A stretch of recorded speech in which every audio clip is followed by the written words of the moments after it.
Capres pemenang pemilu 2024 Prabowo Subianto mengatakan tuduhan yang datang kepada pasangan Prabowo Gibran sangat kejam. Prabowo menyebut pasangan 02 dituduh berhasil menang pemilu 2024 karena mendapat bantuan sosial atau bansos dari pemerintah hingga pengerahan aparat penegak hukum. Prabowo lantas menegaskan tuduhan itu tidaklah berdasar. Prabowo menyadari para pendukung 02 pasti terganggu dengan tuduhan tersebut hingga berujung pada rencana pergerakan aksi di gedung Mahkamah Konstitusi. Namun ia meminta kepada pendukungnya untuk selalu waspada dan tidak terprovokasi oleh siapapun.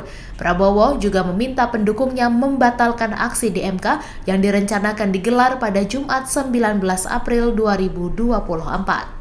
Saudara-saudara sekalian, kami memahami bahwa tuduhan yang sangat kejam yang ditujukan kepada pasangan Prabowo Gibran dalam memenangkan kontestasi demokratis ini, di mana kami dituduh menggunakan cara-cara yang curang dengan menggunakan bansos maupun aparat penegak hukum.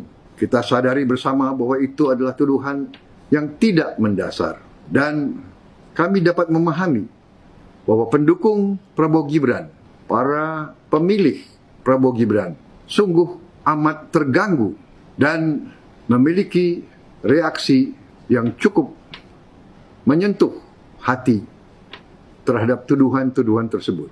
Download Tribun X sekarang, menghadirkan lokal menjadi Indonesia.